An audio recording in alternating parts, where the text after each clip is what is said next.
2, 1.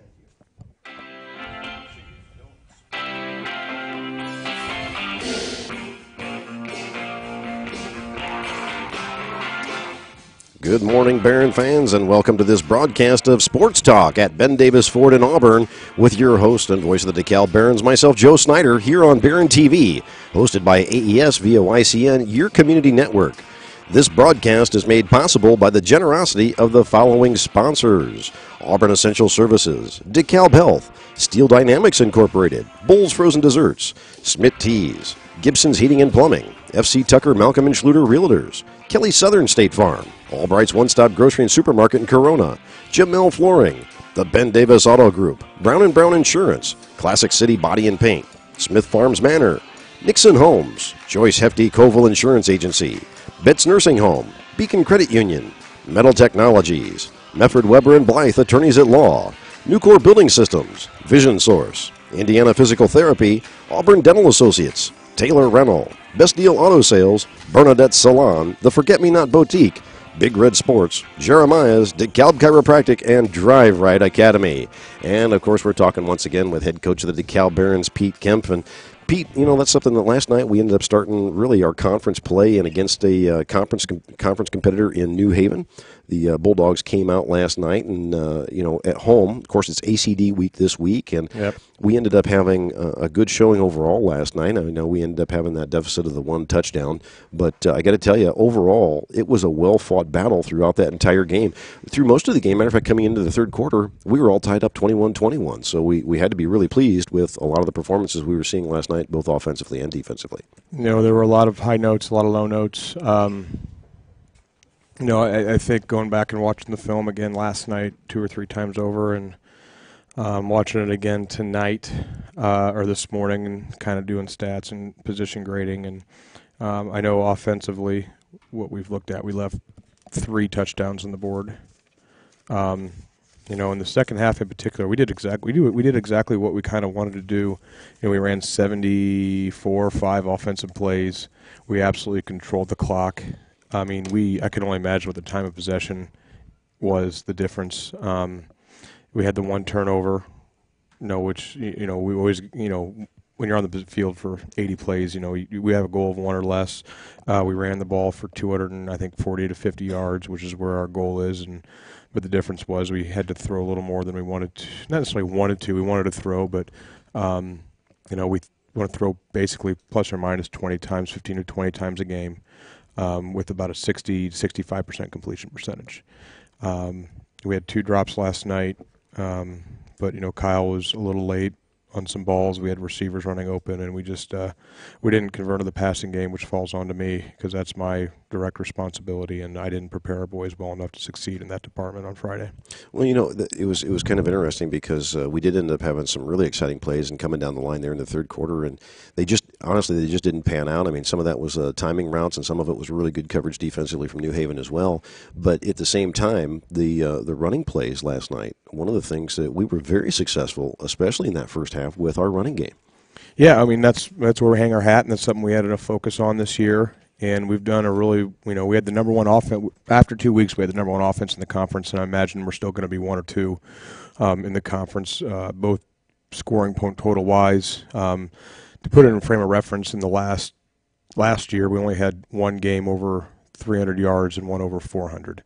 This year, we've already had 2 games over 300 yards and 1 over 400.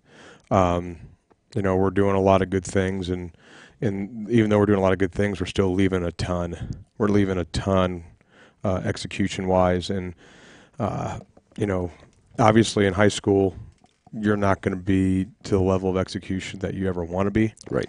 But we have to be better, especially in the second half. I mean, we again, not a lack of effort.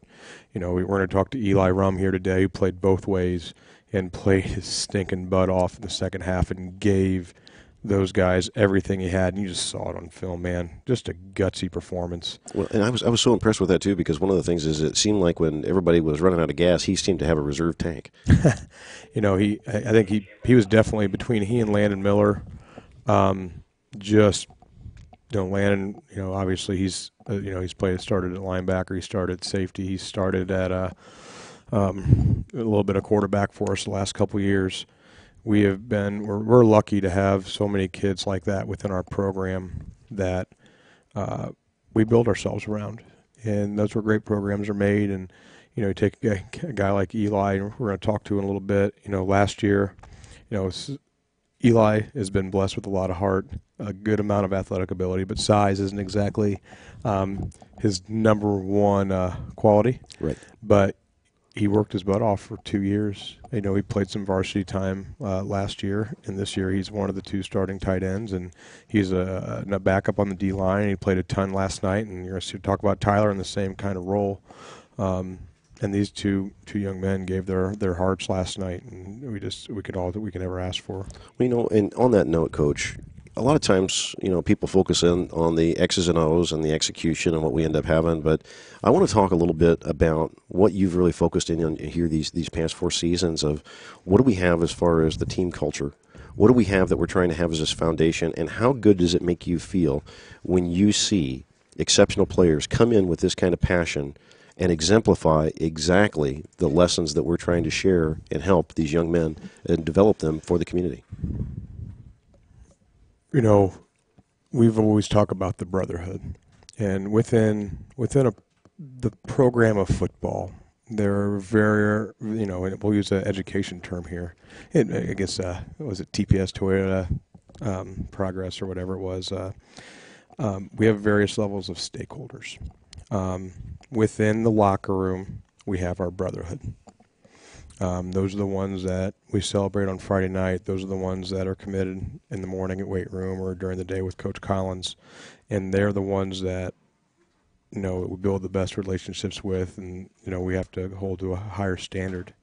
Being a student athlete isn't easy, and, it doesn't matter what sport you play, or if you're in band or if you're in theater or choir, just the amount of time that all of this you have to put in to find success in your chosen curricular or extracurricular endeavors is incredible for these teenagers, especially because so many of them have to work or forced to work. I mean, we have 2 or 3 players that want to play but have a home situation where they're forced to work, and that's hard for us, and we try to work around that and support young men. But and I will say what my biggest weakness as a coach, and I think we saw some of this last night, we often try to help individuals that might be a detriment to the program as a whole, but you don't ever want to give up on a kid. Exactly. And, even when even those kids, like, you can offer them the shirt off your back, and they just shove it in your face. And that hurts. It's hard. You still don't give up on kids. But at some point in my role as the head coach, we have to focus on the greater program than just I've made a mistake, and this is something I've done my entire coaching career, is I place on trying to help individuals sometimes over the greater good of the team. And that's something that we're going to, a person in my seat as a head coach has to change, not necessarily change entirely, but has to evolve. And I just, my heart beats, my heart breaks, and I fight it all the time, trying to do what's best both for young men and what's best for both the program. And it's hard to strike a balance today, and it's so different than it was. Back in the day, you would just never, even 10 years ago, players just wouldn't say certain things or attack certain ways. And, in my endeavor to help young men within this program, we've paid the price a little bit. And last night, I think that hurt us. Okay. I absolutely, that hurt us, and and as a program, we have to come together stronger than ever. We have to focus on us as a whole. And we're so thankful to have, and that's within the brotherhood. And outside of that, you have the family. Like, Right. You are part of that family, Right. the teachers, the school, the student section, kind of that next level in. They're not the ones putting in necessarily like what the players do with the booster club, those hours, but the people that make our program go. Right. Make our program go that you don't ever really hear much about, or they're behind the scenes. And the reason we have those red jerseys and the red pants and the paint jobs and the helmets, or we had to buy extra small helmets this year because we had freshmen with really small heads. Or 2 years ago we had to buy 2 extra large helmet because Ginger's got we have a double XL helmet because Ginger has Jacob Lemming has a giant ginger melon. Yes. And so those are the things that we have to, Coach Rhodes buys us everything he can. He buys us, equipment every year, reconditioning, the necessary equipment. There's sometimes where, that we have to provide for ourselves as a program, and that's what that Baron family provides to us. Or like Derek Stafford got a hold of me out of Albright's the other day, and he's like, hey, I'm going to smoke some smoke the big old chicken drumsticks for you guys for Columbia City, man. And that's the Baron family that what makes this special. And and it's amazing the electricity you felt after Garrett, after you win, is always positive. We can't lose that. Right. You know what I mean? It's easy. Like right now we're reeling from a loss in a game. We had an opportunity to beat a team that we weren't supposed to beat. Right. We should have beat them, but instead we beat ourselves. And we're getting closer, man, of beating teams that we shouldn't beat. Right. We shouldn't beat New Haven. Well, we haven't beat them in 10 years. And we tensed up under the pressure. The feeling before the game between New Haven and Garrett was totally different. Coaches, you get a feel from your program and your players, and you understand how the players create the feeling in the locker room. The coaches set the tone, they set the environment, and the players within that environment have to own it or let it go. And I think last night we were kind of in the middle. Like, we were ready to play, but we just weren't ready to go out and start swinging. And that's been our MO all summer and so far this year. When we're attacked and punched, we respond really well. Last night, we never really had that. You know what I mean? It was a slugfest, but we never had that point where we said, it's our time. It's our time to break out and really, let's make this happen. And, when we allowed New Haven to score real quick and, in miscommunication somewhere, I think, and you let a team like New Haven, if New Haven doesn't score that first drive or we don't give up 2 big immediate plays or the offense where offense were able to actually strike on a big play, that's a difference in the game. We left, like I said, we left a couple of touchdowns on the board. We missed a couple of big tackles, and we dropped interceptions. We dropped a couple balls on offense, and it's those mistakes. Obviously you're going to have those mistakes. Right. It's all part of the game. It's all part of the game. But at some point, we made them in Angola, we made them in Garrett, and now we've kind of made the same mistakes at New Haven. So as a staff, we try to fix and we try to move forward, but we're going to have to make some hard decisions, and we're going to continue to get better and grow as a program. Well, and those are great highlights, especially coming into this week in practice and preparing for our next game. And we're going to go on the road against East Noble coming up, of course, and we'll talk more about that later. Absolutely. But I want to focus in on some of the progress that we made and some of the positives from last night's game, especially when we talk about our touchdown kings of Week 3. And that's something that Landon Miller, on that list once again, getting it. He had a 7-yard run, I believe, and a 6-yard run to pull in 2 of the touchdowns, and not to diminish any running game that ended up happening because John Bell and Tanner Jack and Curtis Martin all providing efforts in there to make that possible. But then we also had a great, it was a 6-yard pass there that we ended up having between Dunham and Evan Snyder in the second to tie that game up 21-21. Yeah, absolutely. And that was a look we know they were going to give us before the game. And we took advantage of it twice. It was actually there a third time, but again, because we were just a little late delivering the ball, we just didn't we didn't do what we had to do on a couple times, and even though like I said, we were going to keep harping on drops, but drops was part of it. It wasn't the biggest part of it. We were late delivering a lot, and we'll sit down with Kyle, and like Tanner Jack running up the sideline, throws it now, it's there, or we're on a fly switch and Evan's up the sideline, we throw it now, it's there. There's a smash we run that Dylan's wide open, but we're just protect the guys in the guy's face because we didn't attack with our edge, with our tailback, and a kid like Landon, he's usually excellent at it, but we absorb contact instead of attacking contact with that edge block. And Kyle's a little flat, so it's all those things that add up. The last play of the game, we had our earlier play of the game. We had Kyle. If he steps up instead of out, he has a little more time to deliver, and maybe he can see down the field better. Which again, those are all drills that I have to help these kids get better with, and those things are directly correlated to how I've coached receivers and quarterbacks, and I have to improve first and foremost with those young men. And I don't. It's not a matter of scheme because Right. we've had receivers running open, so it's a matter of how I coach it and how they execute it. So it's a breakdown of communication. It's a breakdown of understanding from point A to point B, maybe to point C. So I have to evaluate what we do in practice, what's within that communication.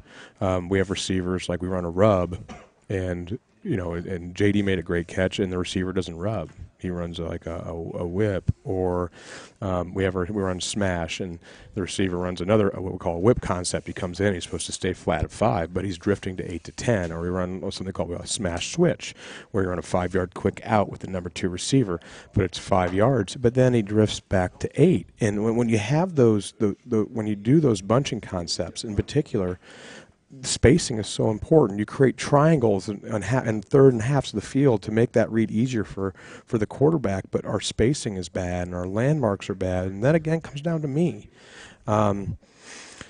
So we can keep harping on the mistakes we made, but the biggest mistake, especially in the passing game, was the fact that I don't have guys in the right position when they need to be there. We're running the ball and we're only passing the ball at a 55% clip, and I didn't, and there are other things, like there were places we had one-on-one matches in the back where where it's there and we have to convert it, and I have to call it, and we're going to get 8, 9, 10 in the box for the rest of the year. I mean, New Haven literally stuck 10 in the box, Right, and we ran for 240 yards. right.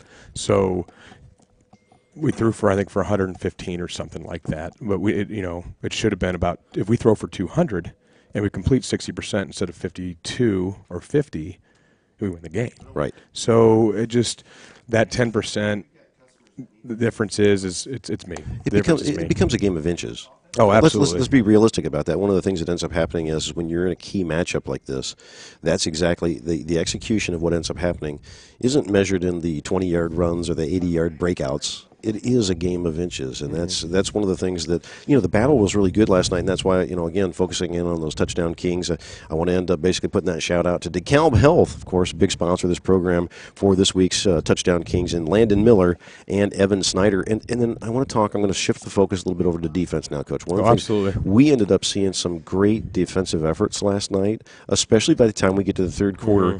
And one of the things is there were some very key defensive stands where basically the boys took charge, and they did do exactly that. They went out and executed, and they shut down that New Haven offense. They adjusted, they overcame, and they did a great job protecting. And speed to the ball was absolutely phenomenal on some of these plays. We were seeing people collapse in on plays, and we were seeing several players collapse in on the ball and getting it done. Yeah, and I will say this, after the first quarter, it's the same thing that happened in Angola.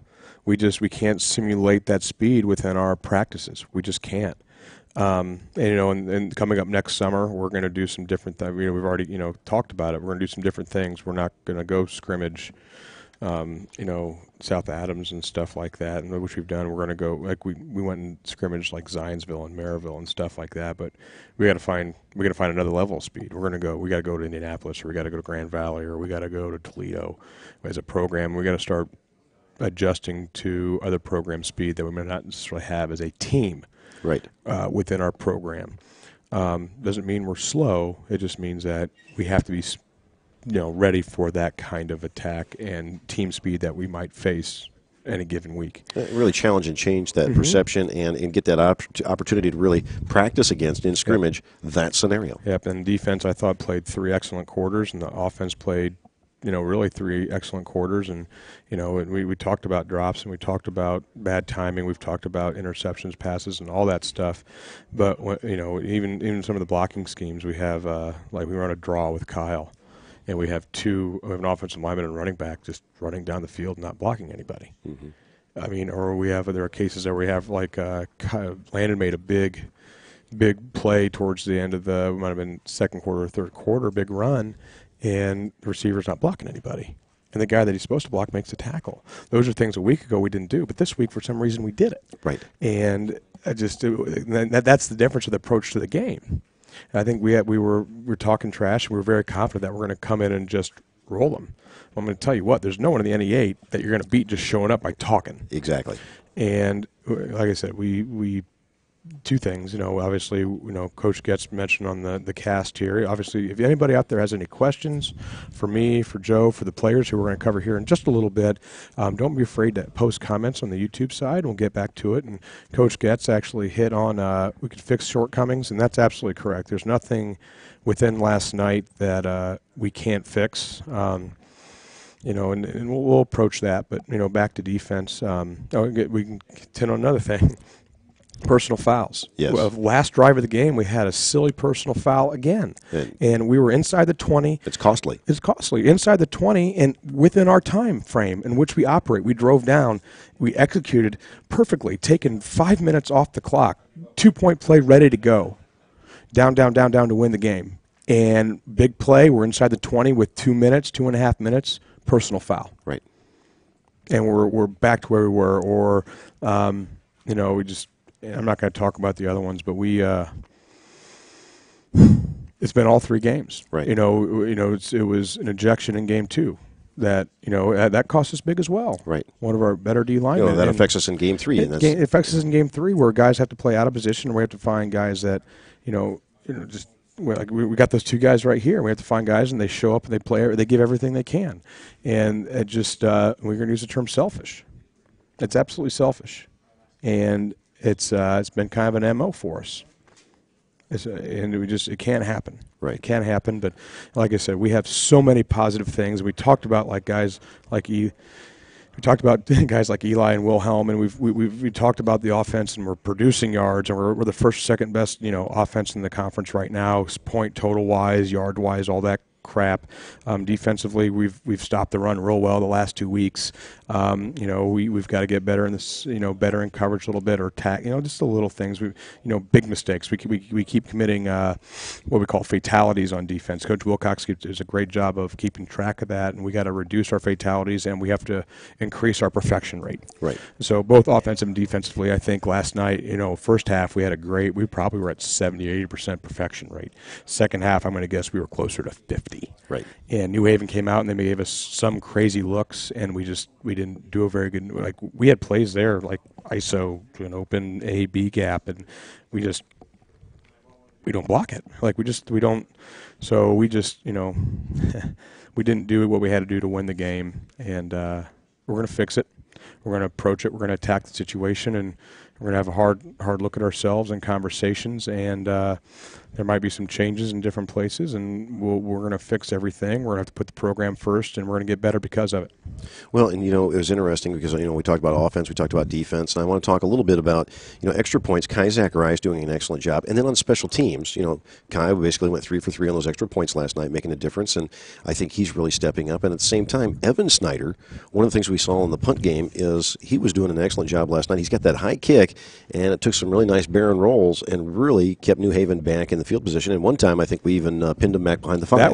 That was actually, that punt was Kyle Dunham. Oh, that was Kyle. Yeah, you're right. That was Kyle Dunham, and that was. I apologize. That was Evan Snyder had the other ones that got out to around the 30, and then it was Kyle Dunham with that punt. And that was a great call and a great play.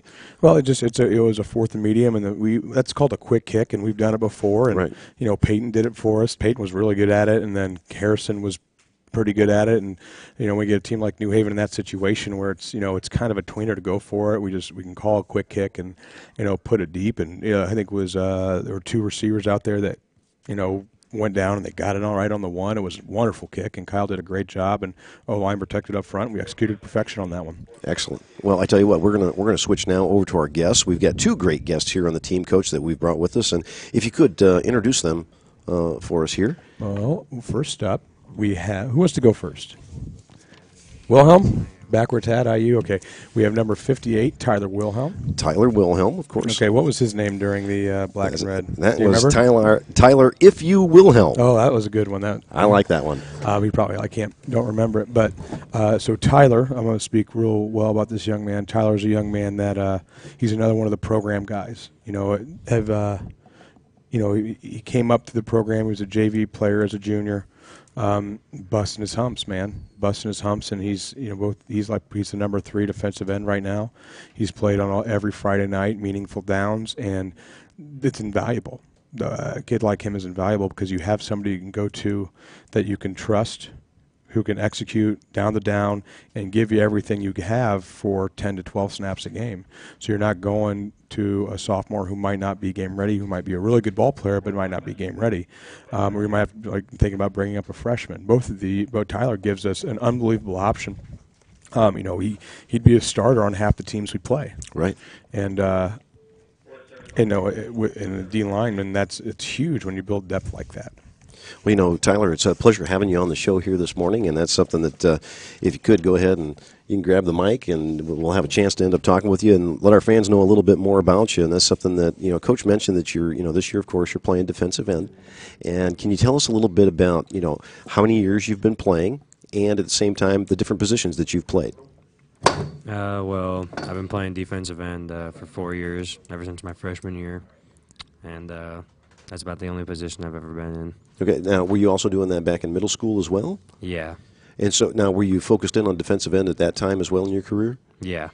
And when I sit back and when I think about it as far as defense, there's a lot of excitement that can happen as a defensive end. What are some of the favorite things that you like about that position?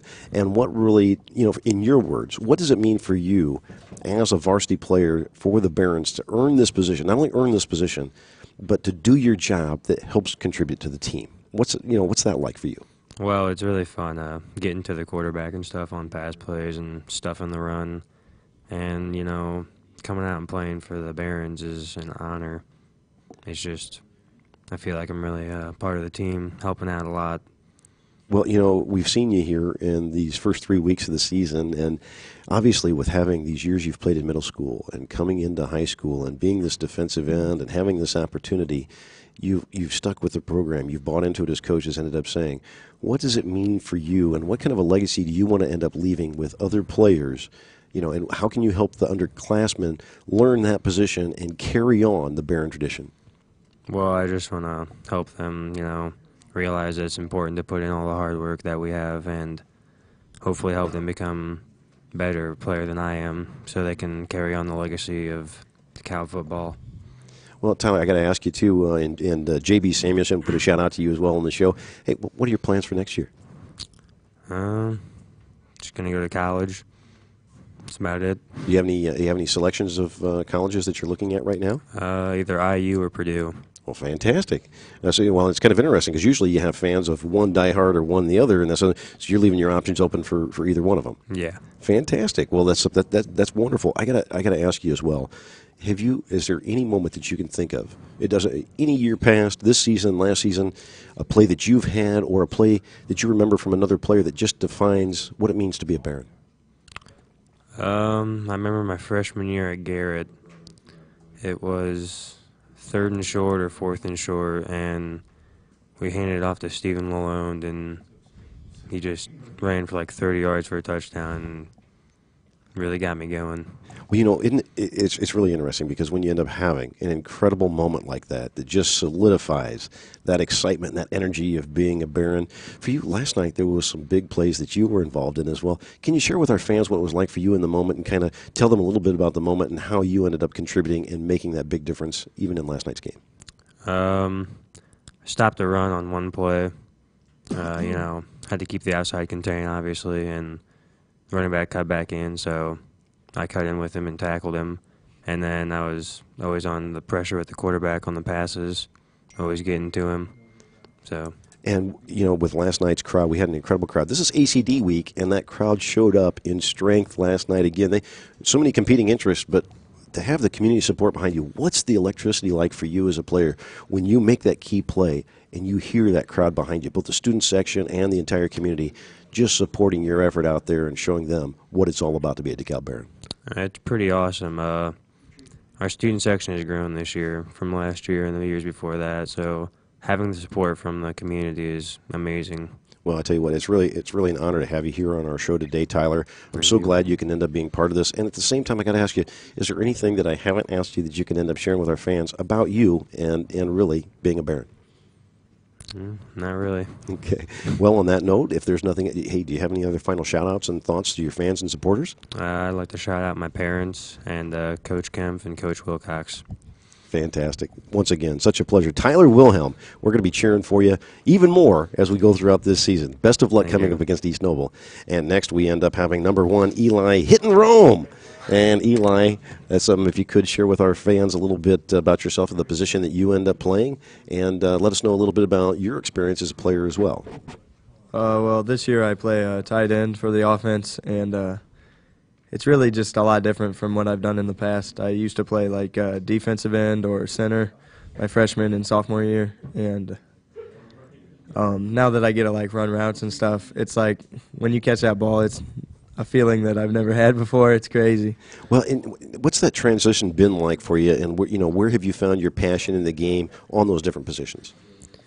It's kind of like the transition was like, it's kind of different because when you're like center, you just snap the ball and block, and then tight end, you have a lot more responsibilities, I feel like, because you have to remember your routes and then what you have to do on the run plays too, and it's just a lot harder sometimes, I think.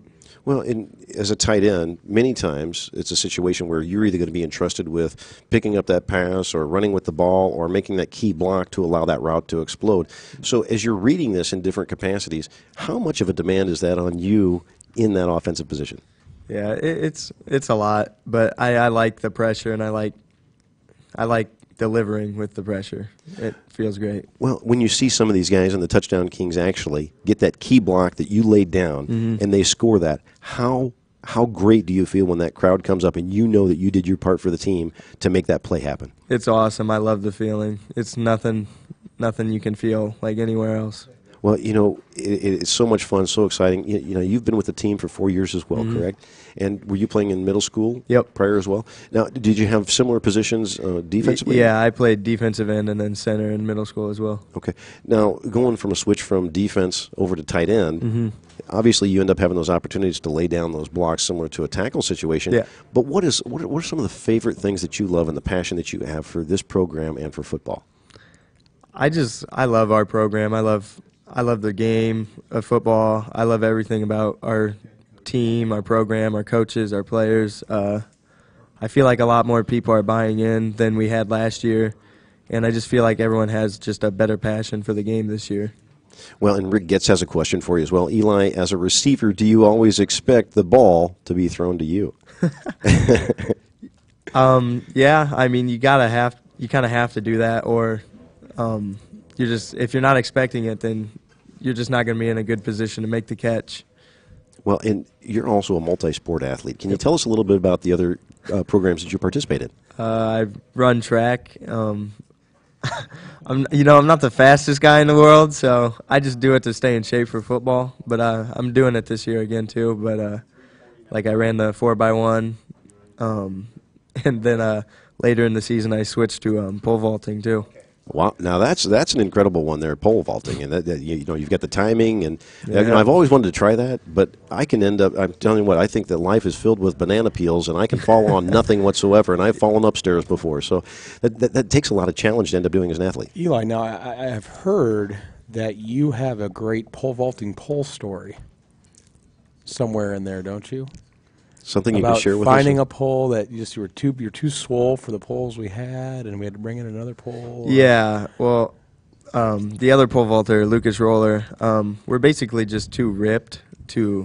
Like, we had a really skinny pole, and every time we used it, it would like bend in half because of how when you jacked we talk were. about the average size of a pole vaulter is about what, 150 pounds? Yeah, they're 140? pretty small, and Lucas and I are about 180, 190, so we're up there. So really putting a lot of stress on that pole. Yeah. You have to buy specialized That- poles. that's what So it's we had to barter. Okay. What we're saying is what Wilcox didn't talk about. No one has poles for guys that weigh more than 180 pounds. Okay. And these poles aren't cheap, so we had to go out and we had to find poles for both. We didn't, but Coach Rhodes and Coach Wilcox last year had to go out and find poles for these two dudes, two defensive ends, if you will. Yeah, to compete. Pole vaulting, Yeah. which is kind of fun. Kind of Well, fun. and that's one of them that when you end up doing this, obviously part of it's to stay in shape, but doesn't it, I mean, to compete in different sports, doesn't that end up actually adding to your competitive spirit? And I think we saw some of that, because we talked about that, having a little bit more gas in your tank and Yeah, just definitely. reaching down deep and finding that. And, you know, that's something that is really something special as far as a competition. It doesn't matter what the outcome of the game is. It's just people coalesce around that, and they see you as a champion. And what's it like for you to be a role model to other students, especially underclassmen and even middle schoolers, to come out and see that and that expression, that legacy that you want to leave to them? I love that. Did you just ask you what it's like to be a role model? Yes. Oh, wow. I said a Rome model. A Rome model. It's a Rome That's model. better That was, put. yeah, that was. You know, I try my best to be a good role model. I hope guys can look up to me and just, like, they can take my passion for the game and just put it into their own and just become better with that. Absolutely. Well, Eli, I tell you what, it has been fantastic having you. So we're so honored you. to have you here today Yep. and highlight you. Is there anything I haven't asked you that you want to share with the fans and listeners today? I don't think so. And any final shout-outs that you have to your fans? and I wanted to shout out supporters? to my parents and then Coach Kemp and Coach Wilcox.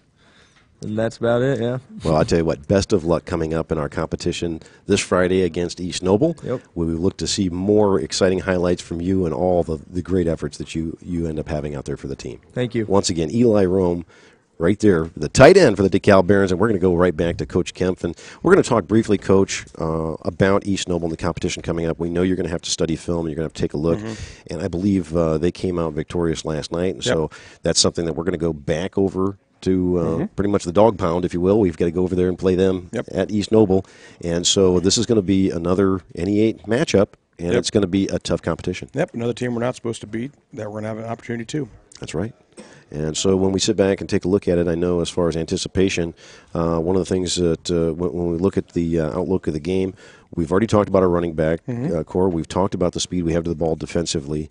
What do we anticipate that we have to look at or focus on when we look at East Noble specifically? Is it going to be their passing game? Is it going to be their running game? You know, where do you think that we're going to end up having? You know, new starter at quarterback, the Parker kid. He's good. I know he and Kyle are kind of similar, I would say. You know, I haven't seen enough film of their offense. I know they have one of the best players in the conference, in the Harshberger kid, who does a lot. He does a little bit of everything for him. He's kind of like their Colin Goebel was for us last year. You know, offensive line is probably one of the best coached offensive lines in the state with Tristan Jarrett, who does an amazing job. And you know, they do a lot of things really well. They've run the same systems for 5-6 years, from Rocket all the way up. No, in the offensive line, again, you just kind of have to see. You know, for us to win this game, we have to fix all our errors up front again. You know, New Haven does a good job being unpredictable. You never know how or where they're going to line up. They just kind of play a little backyard ball, and we didn't adapt well, especially in the second half to that. East Noble is more sound. You know, not necessarily know what exactly they're going to do, but you know, because they know exactly what they're coached to do, Right. which is good and bad both ways. They play some guys both ways in the secondary. They have a solid secondary. We got to be able to run. We got to be able to throw the ball a little bit, and that's what it comes down to. We got to hit our quicks. We got to get a kind of a tempo going early, and that way we can maybe set up the run a little bit more. Well, and as we take a look at this, obviously, any thoughts and shout-outs that you want to have this week to our fans and our fan base as we go on the road and travel? Great home crowd. Great home crowd. Hey, don't lose just because the team lost or we lost as a school doesn't mean that this should stop. It's easy to celebrate when you win. It's more important to celebrate when you lose. That's right. And you know, keep them coming. We had a great middle school turnout. You know, the band was rocking it like always, and so the field looked great. Greg did a great job, and we just we had opportunities. We need them in our school's endeavor. That we need everybody on board, man. need everybody on board in Kendallville to make it an opportunity that we can make the most of. Well, and I want to have a few shout-outs as well, and I want to thank our crew last night for Baron TV, YCN, and the broadcast at 106.7 Real Country. I tell you what, folks, we ended up having myself, and I want to put a big shout-out to Ryan Baker and Colin Shull on camera last night, bringing that to you, and we appreciate all of our fans, our viewers, and our listeners. That's so important, and those guys do an exceptional job of wanting to bring the best quality out to you. And so my heart and thanks goes out to those two gentlemen who helped us with last night's broadcast. And obviously we're looking forward to East Noble coming up, Coach. Yes, sir. We wish you the best of luck in your practice and safety for the team. And at the same time, any other shout-outs that you have to our fans and supporters? No, we'll talk a little bit at the end, but again, thanks to the student Baron block coming out. The booster ladies do an unbelievable job getting the home game. Coach Rhodes is rocking it. We had a little bit of game night coverage, and it sounds like we were live on the radio last night, 106.7. Yes, we were. So we've hit the ground running. After took us 3 weeks, but now you can find all our sports, and we're going to try to continue to build coverage at. We have a great Baron television crew. However, all of our Baron TV guys.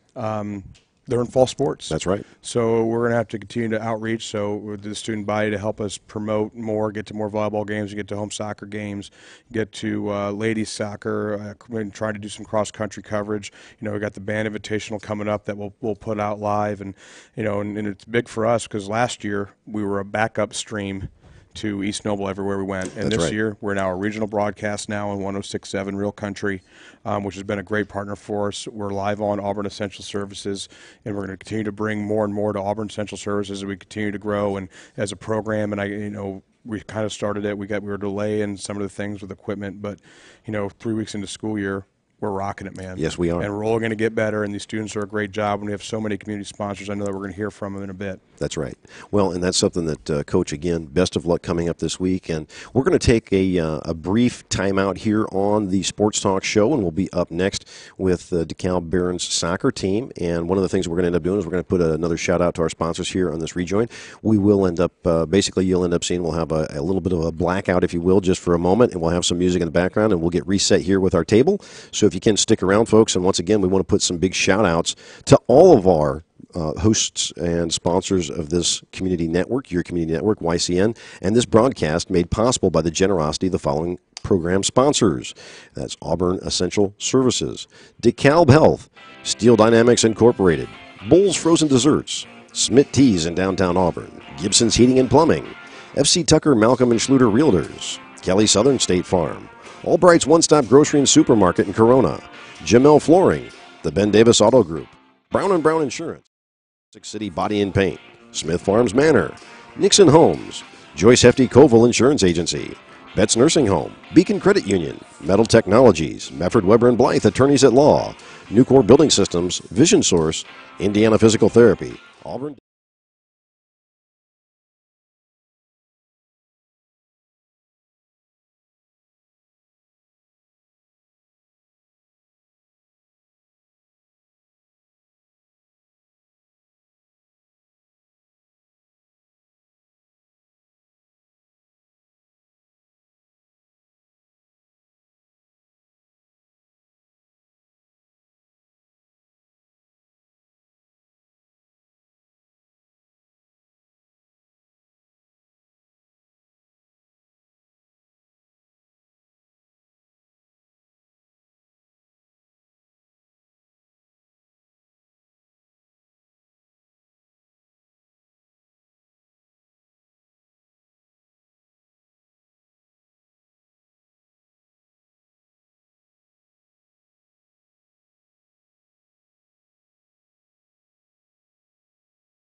Sports Talk here at Ben Davis Ford. Once again, this is your host, Joe Snyder, with you. And we got Coach Pete Kemp, and we also have the head coach of the boys soccer team, and that's Justin Bigelow. Justin, it's a pleasure to have you here on Sports Talk this Saturday. Appreciate having me.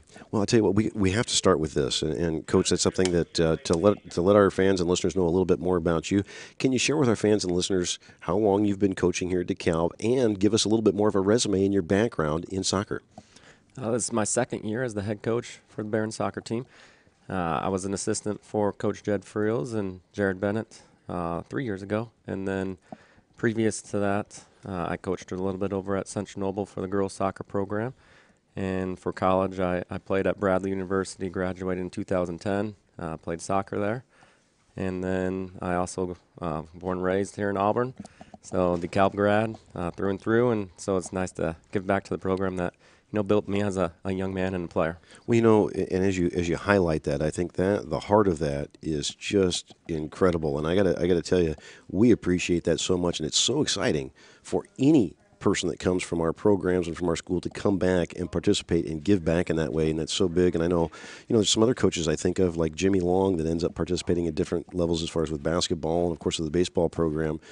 That has to be really special to come back to this program and be in charge and say, wow, I get to help make that difference and have some of those inspirations, give back those same inspirations that I received as a player. Yeah, it's awesome. The assistant coaches I've got are Jared Bennett and Austin Friels, and both of them, we grew up together, and our dads built the program into what it is today, and it's nice that we're able to continue that legacy and continue to grow. Well, as an alumni, and obviously there's something very special about that, can you tell our fans and listeners a little bit about the passion that you've had for this game, and where did that come from? Where did that spark come from? And what does this mean to you to be able to really have this group and kind of continue that whole spirit of DeKalb Barons? Just my older brother, he's 5 years older than me. He played soccer when we were growing up, and I just sort of followed in his footsteps. My dad, very competitive, got me involved in sports at a young age, and I not only played soccer, I played baseball, I ran track, so I was involved in a lot of different things. And I think just that competitive spirit and wanting to do my best every time I got out there, and that's what we try to get the boys to understand too, is it's not just about on the soccer field, it's about doing your best in whatever they're doing, and that's my main goal, is to continue to better the kids, but also better myself as a coach, as a teacher, and then go from there. That's absolutely commendable, and such an honor to end up having you with it. And it's interesting because it seems like what you're trying to do is take that culture to another level. And one of the things that's going to happen is one of these young men from these programs is very likely to come back and do the same thing. And your example of community support is going to foster that for the growth of the community in the future. What does that mean to you, and what kind of a legacy do you want to cement with this program? My legacy would just be the hard work. We talk about a few things. The previous coach I brought in the pride, dedication, respect factor, so the PR factor. I'm bringing in from my Bradley days the win factor, so what's important right now. So my goal is that these young men turn into young adults and continue to, speak for the program, for what we do, and that's hard work and dedication and continue to get better. And my goal is that eventually sometime when I do step away, somebody can fill my shoes and continue that. And maybe it'll be one of these boys sitting next to me, maybe not. But we just hope that they continue to grow and better themselves on and off the field. Fantastic. Well, can you let our listeners know also how they're starting out here in the fall? How's the team doing? What kind of outlook do you have for it? And also let us know a little bit about what's been done in the offseason to prepare for the start of the season. Looking at the season right now, we are 0 wins, 6 losses. So if we're looking at wins and losses, not very successful. But beyond wins and losses, we are looking at the boys coming to practice every single day. We, as coaches, we try to have a game plan. Austin Friels, Jared Bennett, myself, we try to outline to the boys exactly what we want to work on, and then preparation for our next game. So our next games coming up will be Homestead on Thursday, and then on Tuesday will be Columbia City. So, okay. Yep. And then also just kind of refocus on that too. When in the off season, a lot of times the preparation that happens before you even start game one in the season. What kind of demands are there on the players, and what other types of activities are they in to help basically come ready in the fall for soccer? So in the off season, the coaches we get together and we set up a plan of action. So we did do some practices in the evenings for open fields, and then also some fitness in the morning. So we try to make sure that they come into the season fit, because once the season begins, then you're just working on, trying to refine things. So the real work does happen in the off season.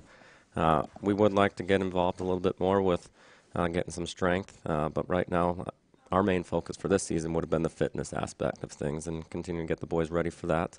And right now we're looking at 24 boys that are eligible to play, and it's just, at the start of the season we started off with 20 boys, so we've continued to grow our numbers even during the season. So I can't say enough of the boys and their dedication to better themselves, and once the season hits, even if we're not winning as many games as we hope that they do continue to work hard in the classroom, on the field, and there's always tomorrow. That's right. Another opportunity. That's right. Well, high school sports is so challenging as a coach because you graduate great students. You culture for years and work on the program and build and instill those. And then the next thing you know, one season goes by and you've lost all those great efforts. It's always a constant building process. As you do that, it's amazing to me the commitment that has to happen and the buy-in that happens with your program. Can you share with us what that's like as a coach, and not only that portion of it as far as the building portion of it, what other supporters do you have of this program that you'd like to acknowledge here on our program today?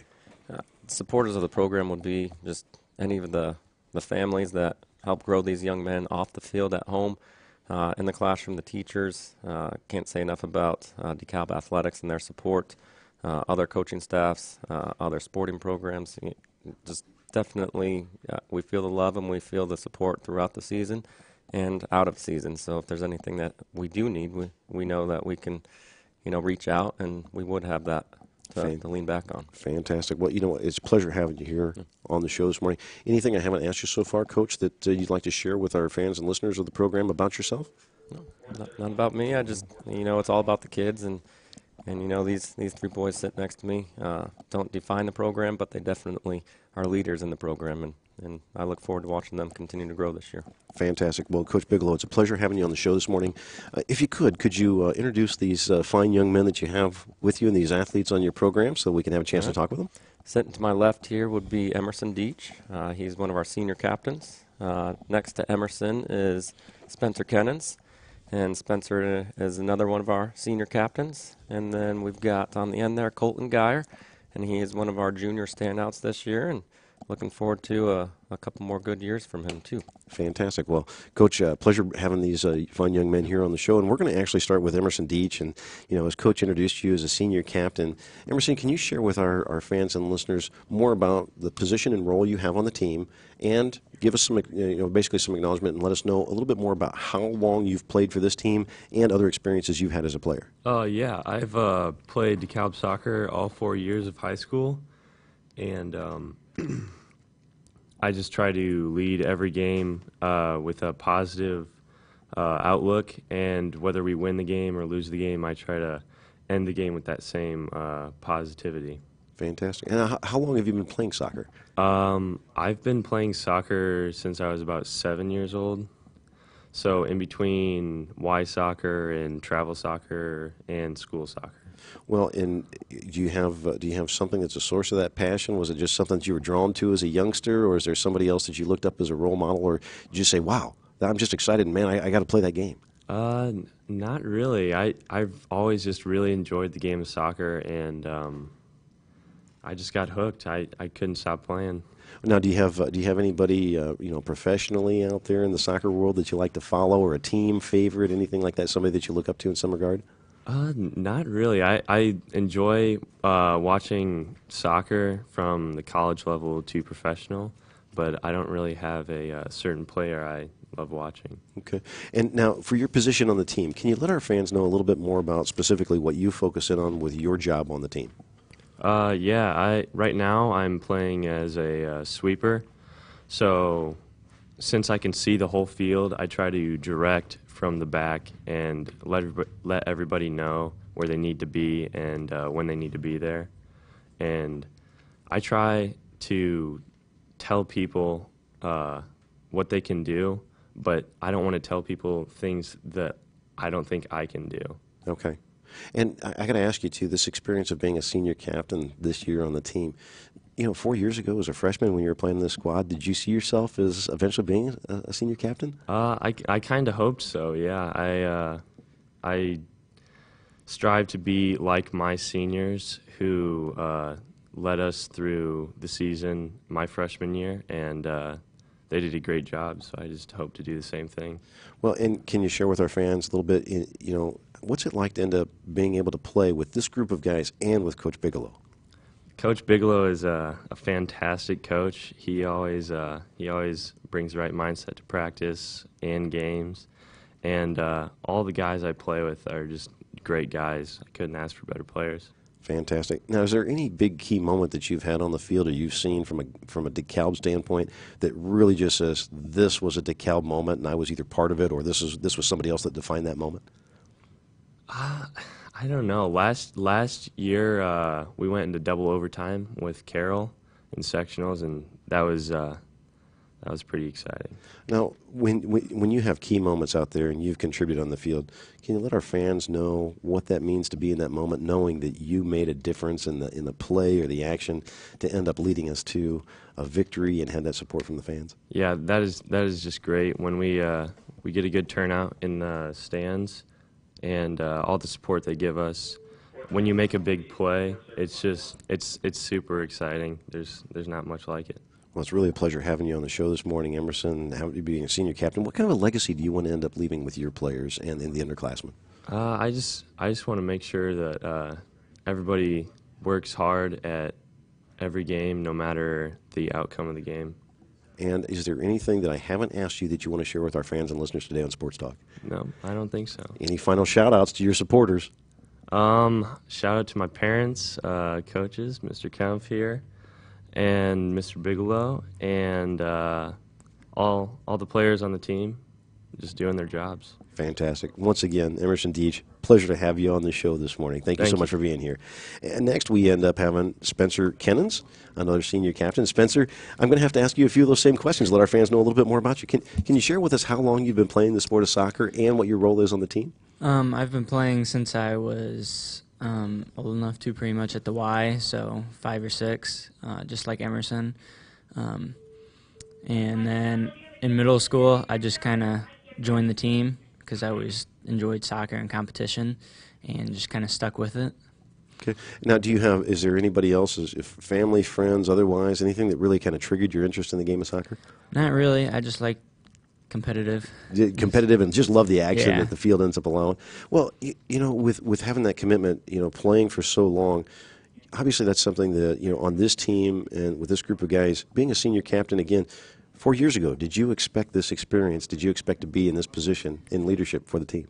No, I really didn't. I'm glad I have that chance, though, to make a difference like my seniors did my freshman year. Right. And now for your role on the team, Emerson was able to share a little bit more about his position. Can you share with everybody else what your role is on the team and what you do specifically to help foster that win? Beginning of the year, I was Emerson's spot sweeper, and Okay. then we kind of switched.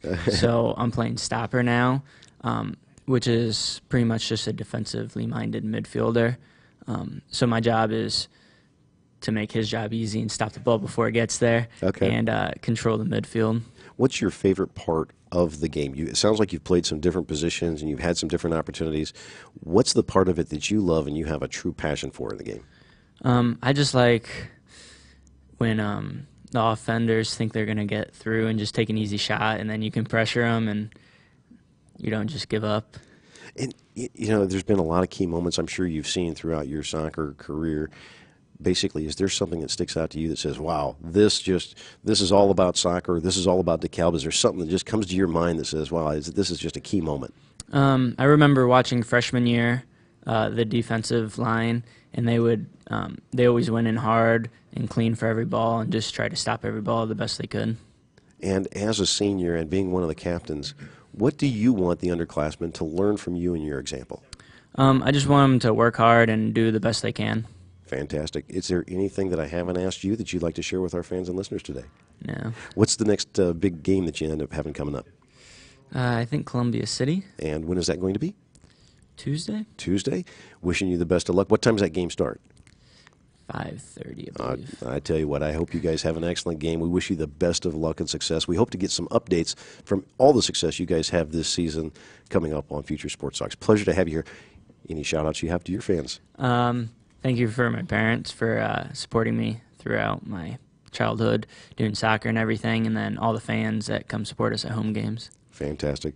Spencer Kennens, pleasure having you on the show. Thank you so much for being part of Sports Talk this morning. And next we end up having Colton Geyer. And Colton, that's something that you're having kind of a breakout season, as Coach ended up mentioning. Can you tell our fans and listeners as well about your experience as a player, how long you've been playing, and what's your current position and role on the team? I've been playing since I was 6 or 7, and I started at the Y2. Okay. So all you guys kind of started, and you've been playing for a long time. Yeah. How does that actually help? You know, having a great team like this to coalesce around, and having players that you've come up through the ranks with. It helps with our chemistry, so we work a lot better together. We haven't played before before high school. We haven't played on the same team a lot together. But yeah, it definitely helps with our chemistry. Well, in addition to that, you know, what is that specific position and role that you end up having on the team? For the majority of the season, I've been playing center mid, so I have to control the midfield and try to make plays to either the outsides or the forwards to get the ball forward. You know, and one of the things that I'm understanding from everything you guys are saying is the way a team coalesces, you have to think as one unit out there. And you kind of talked about that chemistry. What's it like to play with this coach and this group of guys? It's great. I love our team. All the players, they're like family, so it's great to play on the same pitch. How many years have you actually played and participated on the varsity aspect of it?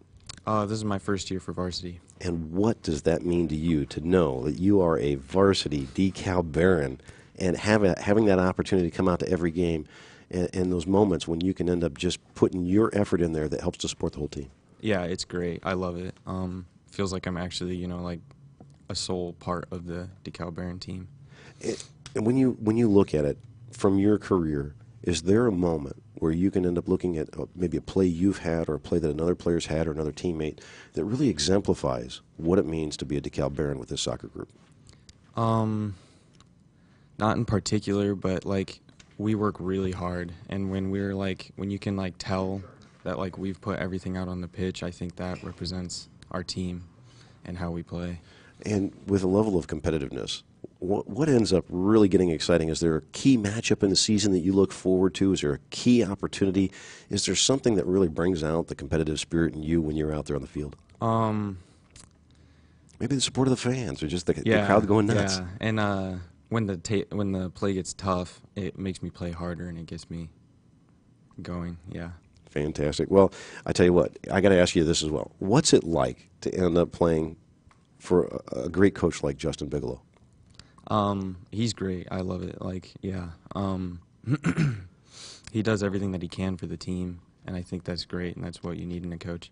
And you're getting an opportunity as a junior to play in this varsity squad and really gain a lot of experience. And it might, in the future, that might end up being another opportunity, in the future to end up having some of those, key positions or captain positions to help foster the other teammates.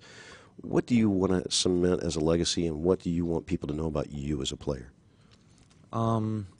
I think it's just important to, you have to work hard for what you want and how to get there. And I think to leave that as a legacy is good so that your team keeps progressing and getting better and working harder. Fantastic. Anything I haven't asked you that you'd like to share with our fans and listeners today? Not really. And any special shout-outs that you have to all your supporters? Just to my fellow teammates and my family. They've always supported me, so. Fantastic. Well, it is such a pleasure, Colton, to have you on the show. Once again, that's Colton Geyer. Hope to have a lot more headlines and information coming back on the success you guys all foster together as a team. And Coach Bigelow, I'm going to ask you once again, hey, as we go through this season, obviously we've got, it's always a building year. It's always the fundamentals you're focusing on. What are some key things that you're going to be looking at this season and some of the progress, how you're going to judge progress this year on how the team really develops? Going off of our, probably, I would say, best game, Garrett, the other night. We lost 2-0. We took away from that the aspect we did play harder and that will to win and continue to compete. So that's what we're going to continue working on in practice. We, Coach Bennett, Coach Friels, myself, The plan of action would be communication drills, get the boys talking to each other, believing as much as possible. Just battling hard, winning their individual 50-50 battles is a big thing too. So just stepping in front and winning as many opportunities as we can. And something that was a positive was we were attacking more in the attacking third. Having more opportunities in the attacking third takes more off of Emerson and Spencer and our goalkeeper at that time. So as long as we can continue to possess and improve, that's the main goal. So that's the plan of action moving forward. And we've got a game coming up on Tuesday. We got a game coming up on Wednesday, and then back at it again with some practices. So looking forward to it. Coach, once again, it's such a pleasure to have you here on the show. We look forward to having an awful lot more updates on what's happening with the boys soccer this season. Wish you the continued good luck and success throughout this season. And I tell you what, we're going to get real excited about soccer here at DeKalb. And I tell you what, I hope all the fans come out there and support the team and the program. And best to you this week and throughout the rest of the season. We appreciate all the support from everybody, both in the program and out. Thank you. Fantastic. Thank you so much. And, of course, we're talking once again with Coach Kemp. And, Coach Kemp, do you have anything else that we have as far as in closing before the end of our Sports Talk show? No, just say thank you to everybody who tuned in today, all the people who asked questions, and boys soccer obviously coming in. Hopefully, as we get through the fall season, we'll have, see a lot of these faces again, the programs again, volleyball, soccer. We still got to hit some girls soccer going on, and right. We're going to see girls soccer, band. We might have something we'll do with the Coach Collins and the strength conditioning program, and we're going to start seeing more and more of these programs involved with what we do, and I'm excited to see this show evolve, exactly. back into a, not, obviously.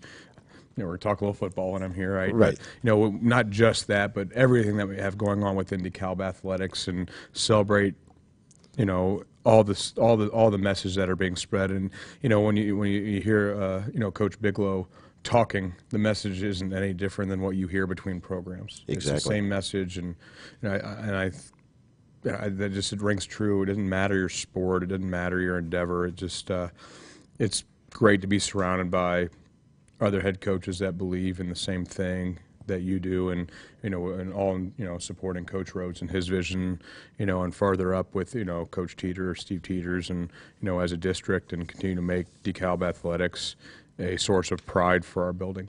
Absolutely. Well, and one of the things that I got to kind of echo that is one of the things I love about the way this is evolving is we're having an opportunity to highlight all the exceptional individuals Absolutely. At all the programs throughout our school at DeKalb, and it's a great moment. And Coach, you've been doing such a great job with BTV and fostering this and allowing this to evolve in that level, and we appreciate all your efforts so much. Yep, and obviously an ending for me before we break away with the beautiful baritone voice of Joe Snyder is that obviously my wife and kids are listening, and they sacrifice a lot of time, and I say it every week. And Mrs. Kemp, I love you. Excited for December when December comes, and Rowan and Charlotte. I'll see you guys here about 4 o'clock this afternoon. Fantastic. And fans, of course. Basically, is there any other final words or thought outs that you have as well, Coach Bigelow? Okay. And that's something that, as we close, I want to make sure everybody has a safe and enjoyable Labor Day weekend. ACD Festival's going on, so definitely enjoy the community to its fullest. That's it for this broadcast of Sports Talk at Ben Davis Ford in Auburn.